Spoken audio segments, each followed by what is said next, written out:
enslaved Africans by Jamaica's Maroons is one of those stories where if I hadn't read the details myself and combed through the treaty that they signed with the British, I would have thought that it was just folklore passed down through the years.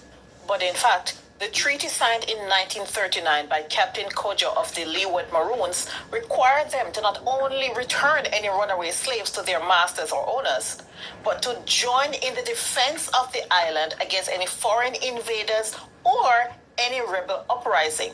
The Windward Maroons, led by Nanny and Captain Quo, made a similar agreement to return any runaway slaves and to defend the island against any foreign invaders, and to be ready under the command of the governor or his appointed to suppress and destroy any party or parties of rebellious Negroes. Now, in 1865, we had had emancipation for about 30 years, but there was still general discontent among the formerly enslaved. They scarcely had jobs or the economic means to sustain themselves, and the political and economic power was contained within the white minority. They also used various laws to enact justice quite unfairly on the majority black population. And so it was that Paul Bogle, a Baptist deacon, and about 400 citizens descended upon the Morant Bay courthouse as two of their own were being tried. A riot ensued, the Morant Bay courthouse was set on fire, and a few of the white members of the judiciary were killed. In the aftermath, the governor declared martial law, and they rounded up many of the people who they felt were responsible for this uprising, including Paul Bogle, and he was hanged. George William Gordon, our national hero, was a member of the assembly at that time. Gordon himself was a mulatto, he was mixed. So they felt that because of his sympathies towards the black population, he supported the uprising and he was hanged. And now here's a part of the Morant Bay Rebellion that we, or at least I, were not taught about. According to the historians, they could not have suppressed this uprising without the manpower and the assistance of the Maroon community. According to one source, up to 500 Maroons were directly involved in the suppression of the rebellion under the command of one A.G. Fife. And Governor Eyre would later tell the House of Assembly that were it not for the fidelity and loyalty of the Maroons, the Negroes would have committed even greater devastation. A Gleaner report from the 28th of October 1865 said, "The notorious Paul was surrounded by the Maroons, and finding escape impossible, he came to the open high road. A body of Maroons leveled their rifles at him, and he surrendered himself their prisoner. His brother Moses Bogle was captured also at Spring Garden, but in the endeavor to take him, he was cut up, having fought desperately." I must have been living under a rock, because I did not know that the Maroons had captured Paul Bogle. But wait, the story not done yet. The Gleaner of November 10th, 1865 announced a reception and parade to thank the Maroons for their service.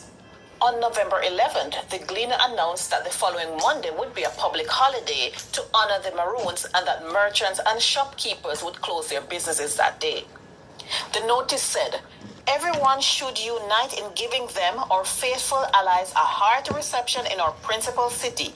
We owe the Maroons much for their loyalty and faith, and a sincere welcome will be a poor share toward the payment of the debt of gratitude we owe them."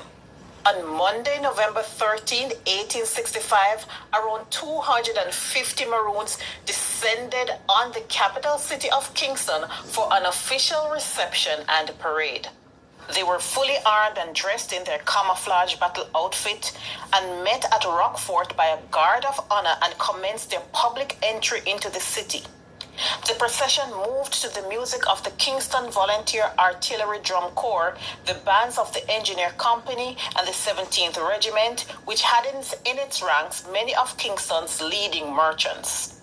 The Maroons were met at the Kingston Courthouse by a guard of honor of around 100 soldiers, and were welcomed by Governor Eyre and a group of high-ranking army officers.